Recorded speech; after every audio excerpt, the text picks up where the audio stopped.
Welcome to the Saints Insider Postgame Show, brought to you by Tulane Doctors. I'm Zach Ewing, live from the field here at US Bank Stadium in Minneapolis, where the Minnesota Vikings have just defeated the New Orleans Saints 27-19 here in NFL Week 10.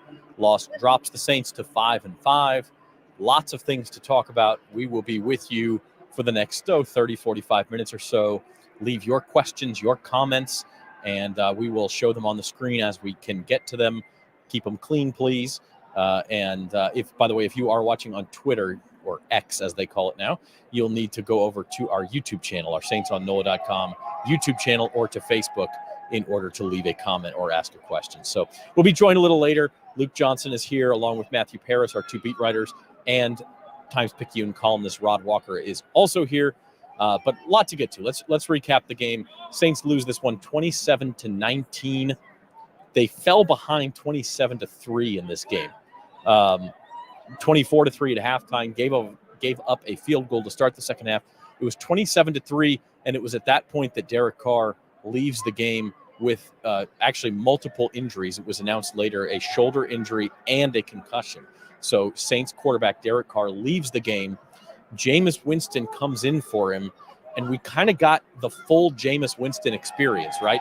We got two touchdown passes from Jameis, one to Chris Olave that made it 27-11 after the two-point conversion, and then a second one to make it 27-19. That one to the rookie A.T. Perry on just an insane play where Winston rolls around to his left. He's under pressure, throws all the way back across the field, throws a jump ball. A.T. Perry goes and gets it. Saints get another two-point conversion. Actually had this lead cut down to 27-19 with just about 11 minutes left, plenty of time. Defense continued to hold up, but the Saints never could get into the end zone. In fact, after that point, Jameis Winston throws two interceptions, both on deep balls, both just tossing the ball up. And, you know, crazy throws. Could have been a hero. Instead, you know, he throws the picks, and that's kind of how it goes with Jameis. Start Winston, bench Carr. Yeah, I mean, I think, look, we're going to spend this bye week with a lot of that. I think a lot of people are going to say, go ahead and, you know, play Jameis Winston over Derek Carr. I will say this. I understand that logic. But I also think that Jameis is the guy you would rather have in there when you're down 27-3. And he can just throw some, not Hail Marys, but just some deep shots, throws into tight windows, that sort of thing. I mean, he was picked off twice and almost picked off two other times, and the Vikings just didn't come up with them. So it could have gotten real ugly with Jameis in there. But Derek's a little more careful. He's gonna check down. He's gonna only throw the ball down the field if it's there, that sort of thing. And probably not the guy you want in there down 27-3. So in that respect, it worked out, and it almost created, I mean, I say almost, what would have been a miracle comeback for the New Orleans Saints. They weren't really that close. They needed another touchdown, another two-point conversion, and that would have just been good enough to get them into overtime. They would have then needed to win the game in overtime. But, yeah, it's like the full Jameis experience. Do you want that week in and week out? I think Dennis Allen, number one, he's conservative by nature. Number two, with the way this defense is capable of playing, you might want that more careful quarterback. And that's what Derek Carr is, the more careful quarterback who can still produce at times. But look, we've also got to have a discussion about Carr's health. Concussion protocol in the NFL can be difficult to get out of depending on what your symptoms are. This is the second time now he's left a game this year with a shoulder injury. So we don't know what's going on there. And we won't know probably for at least another week. As the Saints have a bye week, we're not going to get injury updates during that bye week. Don't play again until November the 26th against the Atlanta Falcons, which turns into a huge game, by the way, and we'll get to that as well. Want to let you know that the Saints Insider Postgame Show is brought to you by Tulane Doctors. When it comes to healthcare, choose a partner that sets the standard. Tulane Doctors are bringing the medicine of tomorrow to the Gulf South today. Find your physician at TulaneDoctors.com. So, first things first here, Saints Insider Postgame Show. Let's first talk about how the Saints fell into this hole. And it really was just a complete disaster of a second quarter. The game, I mean, it seems like a long time ago now, but this game was 3-3 after the first quarter. Vikings got a field goal on their first drive. Saints, I think it was their second drive, marched down, kicked the field goal, to tie the game up, a 48-yarder from Blake Grupe, and it was 3-3. So, okay, we're in this thing. I kind of myself thought it would be a low-scoring game going in. It's a low-scoring game. We're right in the middle of a game just like that. And then the Vikings just started to land haymaker after haymaker after haymaker in that second quarter. And specifically, it was Josh Dobbs.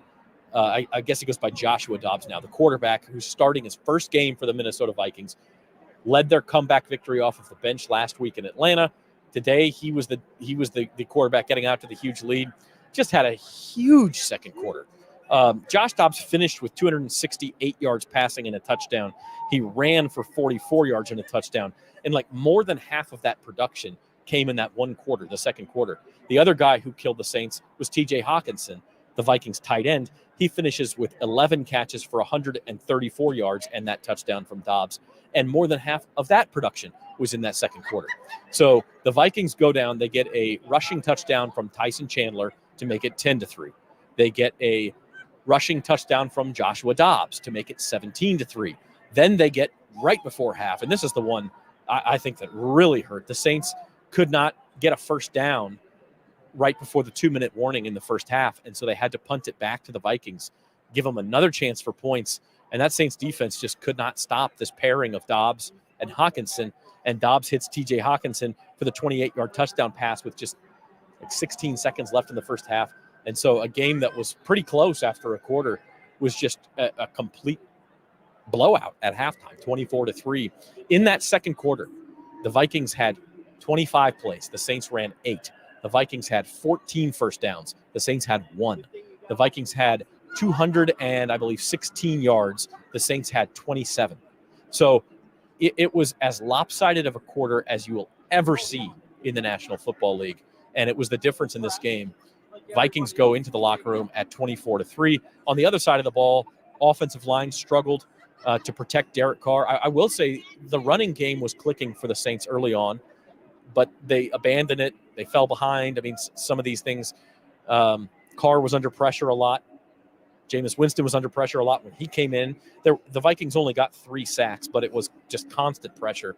And on the other side, the Saints were getting some pressure on Dobbs, and he seemed to get better when he was under pressure. He was doing this, Pat Mahomes, Joe Burrow impression where he's dancing around, getting outside of the pocket, waiting for somebody to pop open, finding him on the run. And the Saints defense just could not figure that out in that second quarter. So 24-3, Vikings get a stop and another field goal to start the third quarter, make it 27-3. And from that point on, the Saints, especially defensively, really controlled the game, but too big of a hole, and they lose 27-19 today. Final numbers, Jameis Winston, 13 of 25. He threw 25 passes in just about a quarter and a half, 2 touchdowns and 2 interceptions. Derek Carr had been 13 of 18 for 110 yards, no touchdowns or interceptions. Derek Carr's rating in this game, for what it's worth, was quite a bit higher than Winston's, for those who are calling for Winston to replace him, 87.7 to 59.1. Of course, not a fair comparison. Winston was in comeback mode. He was having to throw the ball down the field into tight windows. Couldn't be conservative at all. And of course, it's not Jameis Winston's nature to be conservative. So it's a hard game to compare those quarterbacks, but they do finish a combined 26 of 43 for 215 yards. Saints only rushed the ball 15 times, 65 yards on those. Alvin Kamara, 9 rushes for 42 yards. Derek Carr was their second leading rusher, 1 carry for 10 yards. Taysom Hill only had 1 carry in this game. We talk about that stat, Saints being, I think it's 18-1 when Taysom Hill gets at least 7 carries. Only had 1 today, but you can see why. I mean, when they're down 24-3, Vikings scored touchdowns on 3 straight possessions. It's really difficult to say, okay, let's run the ball with Taysom Hill. It's just not the game plan. Chris Olave had 6 catches for 94 yards. He had a beautiful touchdown in the corner of the end zone down there, tapping his toes on Jameis Winston's first touchdown pass. A.T. Perry, not only his first career catch in the first half after Michael Thomas left with injury, I haven't even mentioned that yet, but he also had, A.T. Perry had his first career touchdown catch on the crazy play I mentioned earlier. Jameis Winston coming right here on this side of the field and throwing all the way over to the back end there in the fourth quarter to make it ultimately 27-19 after the 2-point conversion. Comment here, the season is over. Look, it's not over. I mean, we'll talk about it as we move on, but the Saints are 5-5. If they played in the NFC West, I could see where you're saying it's over because they'd be in third place and not playing very well. But the fact of the matter is, and we can check the score here, the Atlanta Falcons are playing in Arizona right now. Falcons are leading the Cardinals 7-6 in the second quarter. If the Falcons win that game, they'll also be 5-5. The Tampa Bay Buccaneers are 4-5. And the Saints and Falcons play here in a couple of weeks. So the whole season's still going to come down to these final 7 games for the Saints. Having said that, I understand as a Saints fan, today had to be extremely frustrating. And we will talk more about it as we continue on the Saints Insider Postgame Show. We'll be joined in a bit by Luke Johnson, Matthew Parrish, Rod Walker. We're live here from US Bank Stadium. Keep your comments coming. Ask any questions you may have. I will get to them, or I will ask Luke and Matt and Rod them when they come out. And we will take a quick break and be back with you after this message from Tulane Doctors.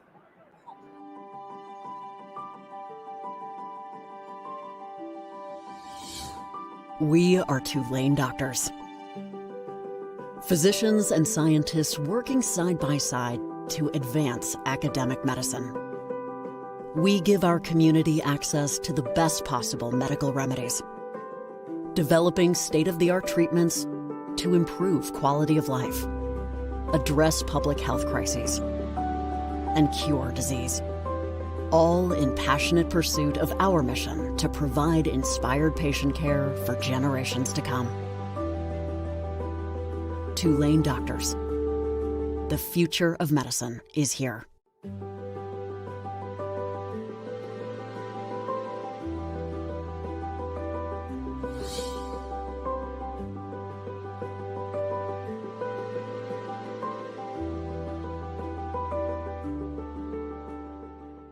Times-Picayune always gets it right. Jay's on top. Not quite. It says here the Crusaders are the best. I think you mean the Greenies, buddy. These sports writers know what's up. At least you're wearing the right colors, but we know why people read the paper. The one thing we can all agree on, we trust the Times-Picayune. Subscribe today. Read it today. Trust it today. The Times-Picayune. You're never gonna make the front page wearing that. Welcome back to the Saints Insider Post Bank here at US Bank Stadium, in Minneapolis. I'm Zach Ewing.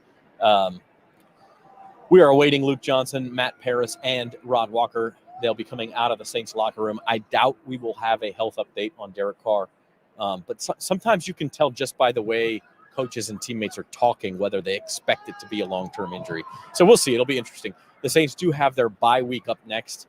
That would help Derek Carr get back on the field, also help Michael Thomas, who left in the first quarter with a knee injury. The other factor I will say here for the Saints offense is it sure looked like the game plan early against a Vikings team that blitzes on more than 50% of snaps, by far the highest rate in the NFL. I think the game plan was short passes and running game. And as I said, the running game was pretty effective in that first quarter. And the first 2 targets from Derek Carr were both to Michael Thomas. One was thrown too high, and Thomas was actually hit really hard on that play. I don't think that's where he got hurt because he got hit kind of in the upper body. Maybe he landed funny. And then the second target was also to Michael Thomas, and he caught that one. And that's when he immediately left the game. Spent a long time in the injury tent, and then kind of came out and wore a ball cap for the rest of the game, kind of flexing his knee out. I don't. It's hard to say if it was a serious injury, you would have think Michael Thomas would leave the sideline, but he also did not return to the game. So it's hard to say. But the Saints do get the bye week with Michael Thomas and Derek Carr, chance to get healthy. Marshawn Lattimore also left with an injury late in the game. So just hard to say how many of these guys the Saints will be without when they play in Atlanta in a couple of weeks. But to my point, Michael Thomas, running those patterns, the short crossing patterns over the middle, the catch that he had was on a slant route, which we haven't seen a lot of this year. When he leaves the game injured and his replacement was A.T. Perry, it's not really A.T. Perry's game. A.T. Perry's more of a downfield, taller, jump ball type receiver. You could argue maybe the Saints should have gone more to the tight end instead, something like that. But they lost the ability to go to Thomas when he leaves the game injured. Their offense stalls in the second quarter, and in the meantime, the defense just had its worst quarter of the season, just getting marched up and down the field by Joshua Dobbs and TJ Hawkinson on the other side. So all of a sudden you look up, and what was a 3-3 game is a 24-3 game at halftime. The Saints were in huge comeback mode. Jameis Winston, well, he's never boring, is he? He managed to make this one interesting, threw for 2 touchdown passes. Alvin Kamara had 2 runs for 2-point conversions, and a 27-3 game became 27-19. And the Saints had, I believe, 3 chances with the ball, down 27-19. The first one, they were backed way up inside the 10-yard line and punted. The second one, actually both of the last 2, technically they had 4 chances because one, they did get the ball back with 6 seconds left for a Hail Mary. But 2 really legitimate chances from close to midfield to try to do something. And we're unable to do it. Winston throws 2 interceptions, both on deep balls, both on throws that really weren't close to his receiver. One was an underthrow, one was an overthrow, and the Vikings get those turnovers and are able to hang on. Even though, the Saints defense, it has to be said, as bad as they were in that first half and in that second quarter, they did a pretty good job in the second half and kept the Saints in the game. Only gave up a field goal, and were able to give the offense at least a fighting chance to tie this game up. Now, having said that, guys, look, we've had this conversation too many times this year where Saints defense gets off to a slow start, Saints offense gets off to a slow start, teams in a hole, they try to fight back, they play better in the second half, but it's ultimately not enough. We had that conversation in Houston. The Texans win that game 20-13. And by the way, Houston won in Cincinnati today. That team looks like a legitimate playoff contender. So that maybe not a terrible loss. Also not a terrible loss to lose to Jacksonville, but that same conversation. Terrible first half. Let Trevor Lawrence carve you up on an injured knee. And then offense makes a comeback, but it's not enough in the second half. So kind of starting to sound like a broken record where, against Indianapolis, they were able to come back. Against Chicago, early hole, and they were able to even that game up and ultimately win it. But right now, those first halves are sort of becoming a real trend, a real problem. So it's it's a 27-3 hole today, and they get back within 27-19, but ultimately cannot get the job done. So keep your comments and questions rolling. We are here. Let's see. We have another head scratcher on the offensive side. At least 2 screens that could have gone a long way with 3 blockers out front, mystifying how one defender splits all 3 to make the tackle. Yeah, I mean, look, the blocking, not good. The offensive line had improved the last couple of games. I thought that was a problem area. We had a feeling. If you watched the Saints Insider podcast on Friday, as many of you did, we talked about the Vikings blitz rate and how a real key was going to be whether the Saints could hold up against that Vikings pressure. Again, only 3 sacks, not terrible, but that's the thing Reed is talking about there. Yeah, it's like, look, sometimes this blocking is not just pass protection. We're also talking about downfield blocking.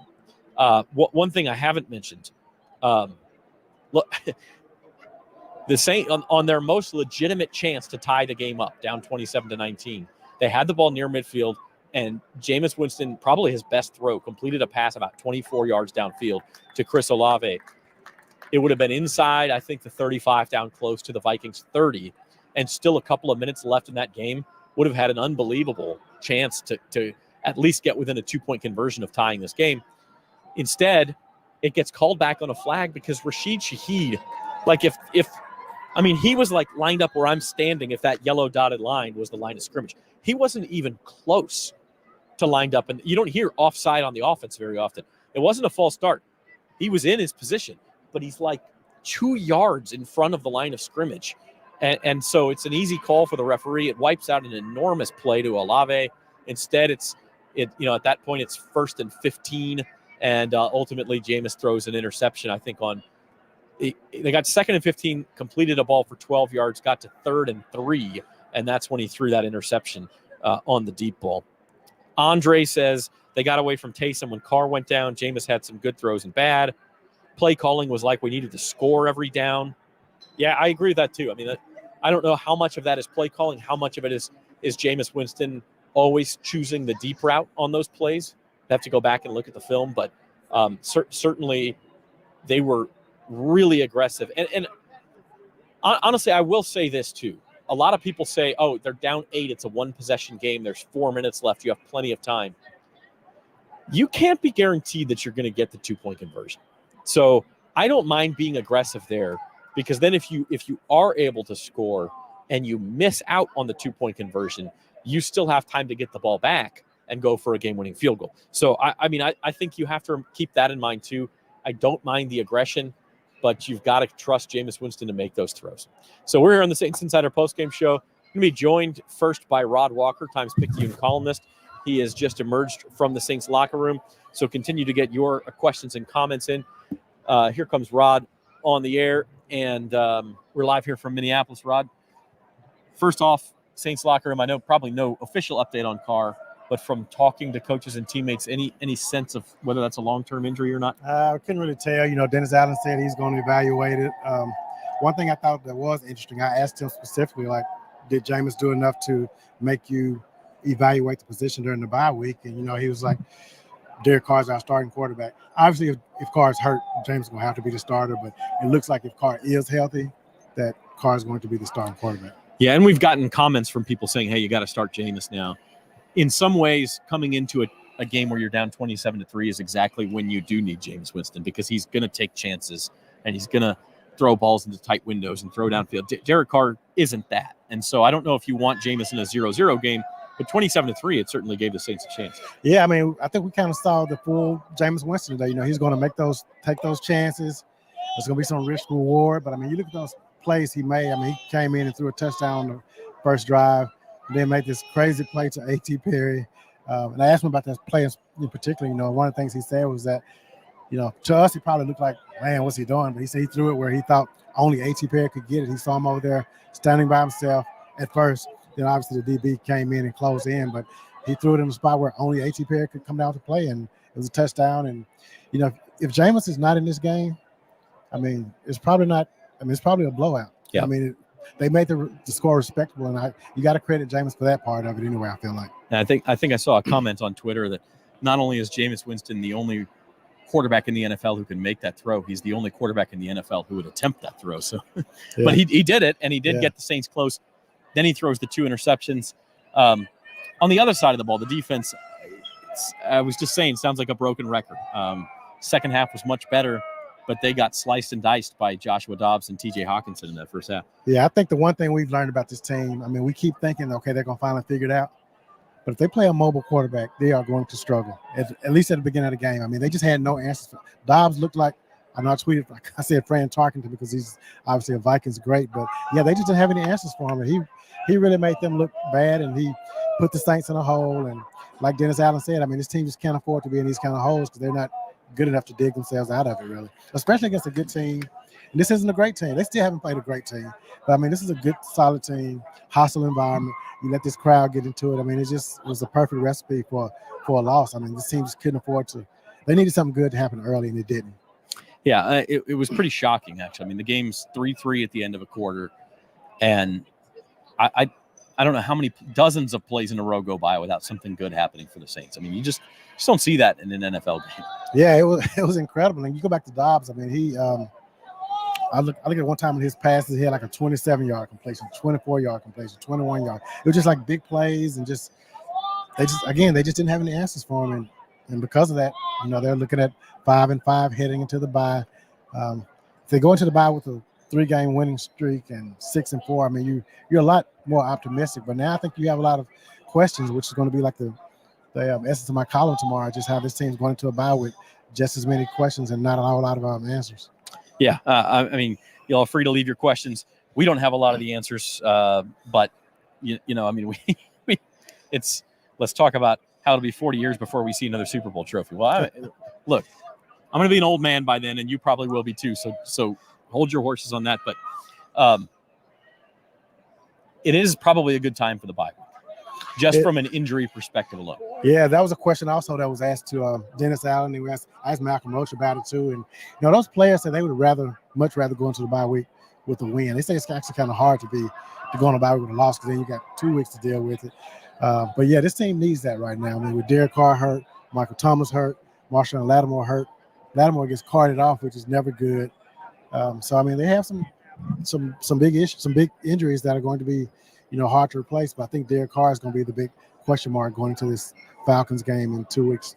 Yeah, and had the Saints won, again, you're looking at, as you said, 6-4, having a lead on the Falcons in the division, a chance to really kind of put some distance between them. Now, Falcons are playing right now. We'll see what the score is, but Falcons are 14-6 just before halftime. So you're probably going into that game with both teams 5-5 and a banged-up Saints team. Yeah, and that's not good for this team. I mean, and you want to see this team, getting better, and they're not. I mean, this is who this team. I mean, this is week 10. At some point, you have to realize that this is who the team is.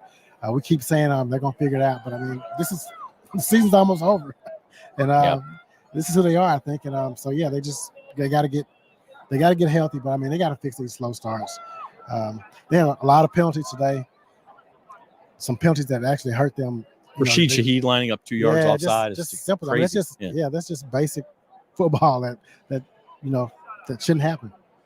All right, Saints Insider Postgame Show will roll on right after this. We'll have Luke Johnson and Matthew Paris with us after this word from Tulane Doctors.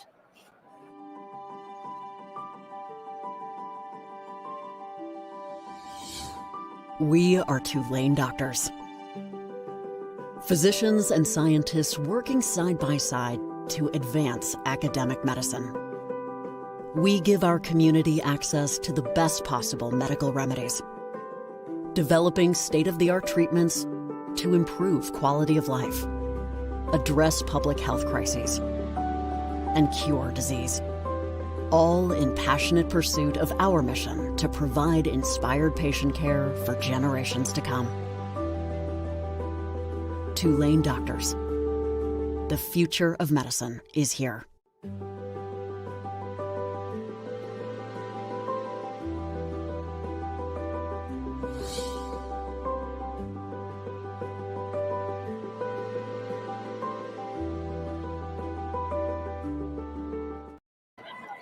Welcome back to the Saints Insider Postgame Show, brought to you by Tulane Doctors, live here from US Bank Stadium, where the Vikings defeat the Saints 27-19.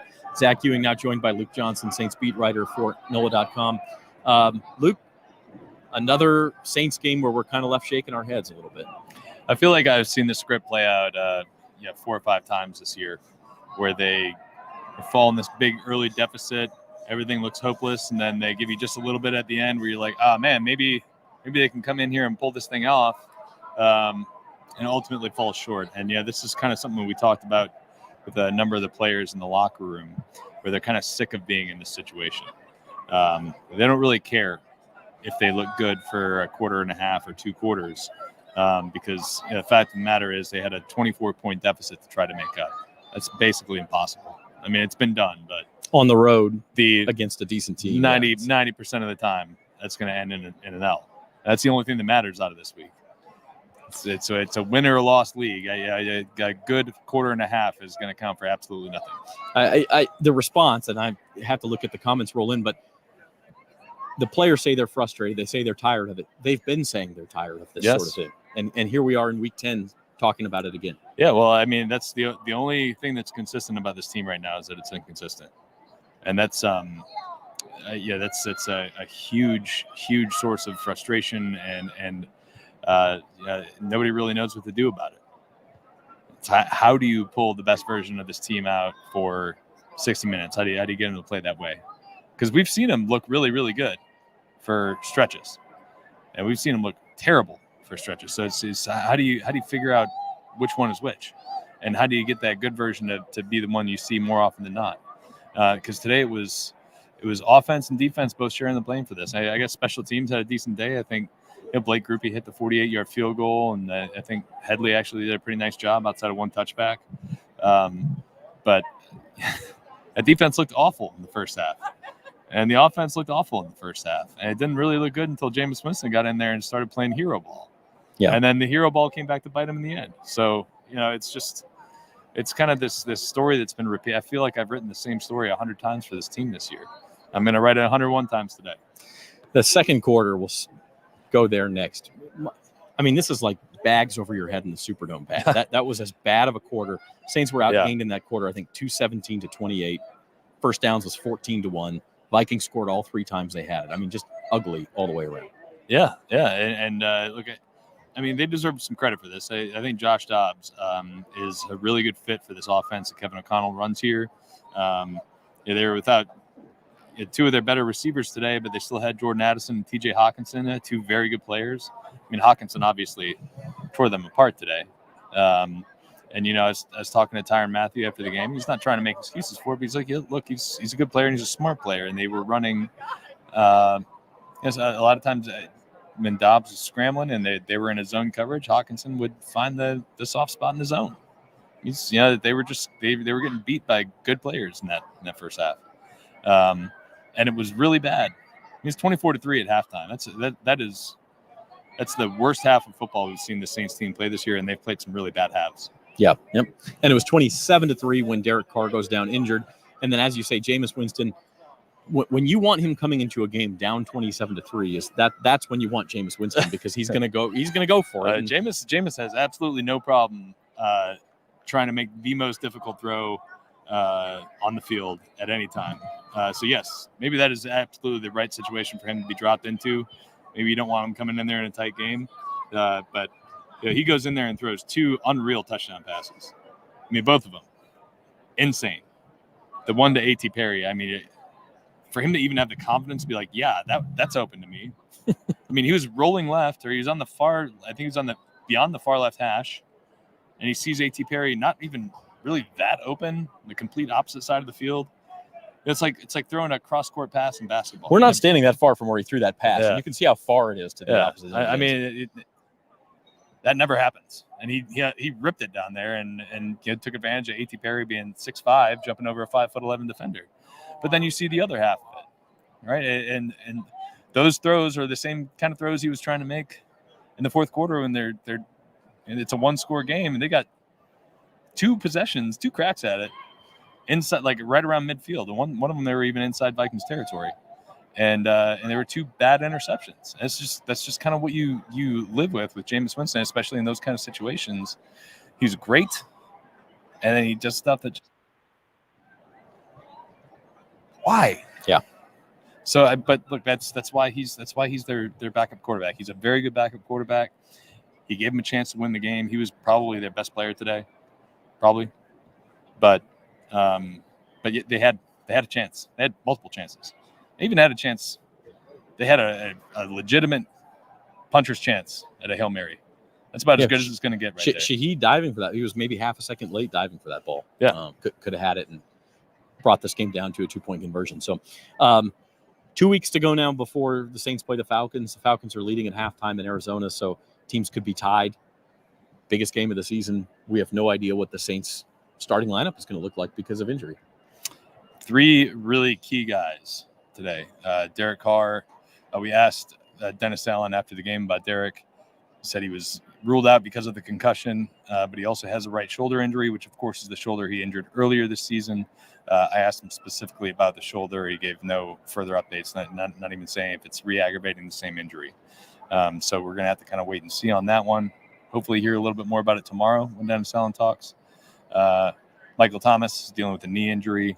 He spent a long time in that injury tent, and he pretty clearly wanted to remain on the sideline after the game, or after the injury. And then Marshawn Lattimore, I didn't even see the play happen, but he left the field on a cart. I caught that part happening. He has an ankle injury. So, I mean, that's three of their best players, 3 of their most important players who are dealing with stuff. And, I guess this bye is coming at a good time in that regard. Yeah. Falcons will be at home for that one. Could be a battle for first place in the NFC South. So we've got 2 weeks to talk about that, and we shall. Luke, thanks for joining us. Saints Insider Podcast. You can hand it off to Matthew Paris here, and he'll wrap things up for us on the post-game show. Come on, Matt. Oh, sorry. Yeah, we do this live. Okay, We don't need a set change. All right. Luke's going to go write his game story. You can read that on NOLA.com. Joined now by Matthew Paris. Well, this is your second Saints game, and you're kind of getting the full experience, I think, of how dysfunctional this team can be. This one looked a lot more familiar as someone who covered Washington. So quarterback injuries galore, inconsistency, it pretty much had it all. Yeah. Let's hone in on Jameis Winston. We just talked to Luke about him for a while, but I mean, you hate to boil human beings down to cliches or caricatures or whatever, but I mean, like he fit what he is to a T in this game. Yeah, he went full Jameis. I mean, there was no better contrast between that touchdown he threw to AT and throwing across his body, heck of a catch, and then the interceptions were pretty much on brand as well. It was really full. Like, as exciting as he can be, he makes costly mistakes, and the mistakes cost them again. Yeah, and in this situation, look, you're down. You're okay with mistakes, whether you lose 27-3 or 41-3. I mean, who really cares? You're going out there. Do you get any sense from talking to teammates or coaches, Derek Carr's injury? I mean, a concussion. Look, I don't want to use the word fickle, but concussion protocol, because there is medical methodology behind it, but you just never know how long somebody's going to be out with that concussion protocol. Right. No, and I mean, luckily they have a bye week coming up, so you think you would use the extra week to hopefully heal from that, take all the time he needs. And then look, there's the shoulder too, and he was banged up with the shoulder earlier, so if that's serious at all, they may have to go with Jameis for a bit here, but we'll have to see as that develops. Now, Jameis Winston's last victory as a starter, by the way, was week 1 of last year in Atlanta. Just a crazy fourth quarter comeback to beat the Falcons. So I'm not saying, I'm just saying, right? Yeah. Rest of the game, I again, not to repeat what we've talked about to Rod and Luke, but the second quarter defense, I mean, they just had no answers for Joshua Dobbs and TJ Hawkinson. No, I looked it up. TJ Hawkinson had the most yards in the first half against the Saints since Emmanuel Sanders did it in 2019. And then against the Dennis Allen coach team, it was the most since 2013. Riley Cooper did it for the Philadelphia Eagles. So wow. It was, they couldn't stop. Not a lot was working for them, but they specifically couldn't stop Hawkinson. I think that was the big problem in the first half. You're going back to Riley Cooper. You know you've got something pretty bad there. It was the most ever, but Cooper was second. Yeah. Saints defense does make adjustments, but I mean, I guess let's end here because it starts to become a broken record. And man, I know you've only been here 2 weeks, but like this defense has said, we need to get better about slow starts. We need to get better against mobile quarterbacks. At some point, you just are who you are. Yeah, no, and again, the inability to generate pressure, it's kind of a broken theme, but I think they're trying so hard to keep in their pass rush lanes that it's not ultimately working. And what was concerning about this game is there were actually moments where they did generate pressure. You think about the play specifically where Dobbs evaded, I think it was 5 would-be tacklers and got out of there, and I think scored a touchdown. That was the touchdown run, right? Yeah. Yeah. So it was, they were aware that he could run, and he punished them for it. Yeah, he had, I think, finished with 44 yards rushing, but like 40 of them were in that one quarter. Yes. So, anyway, Saints lose this one 27-19. They're 5-5. Biggest game of the season coming up in 2 weeks in Atlanta, and that's about where we're at. Great. Moving forward. All right, Saints Insider Postgame Show has been brought to you by Tulane Doctors. Thanks to Matthew Paris, also Luke Johnson and Rod Walker for stopping by after visiting the Saints locker room. And, of course, Zoe Collins-Rath producing the show behind the scenes. We appreciate her as well. Tune in to the Saints Insider podcast. We will have podcasts during the bye week, so stay tuned on the Saints on NOLA.com YouTube channel. And hit subscribe for us, and check us out on Apple Podcasts and Spotify as well. Until next time, everybody, live from Minneapolis, he's Matthew Paris. I'm Zach Ewing. Thanks for watching.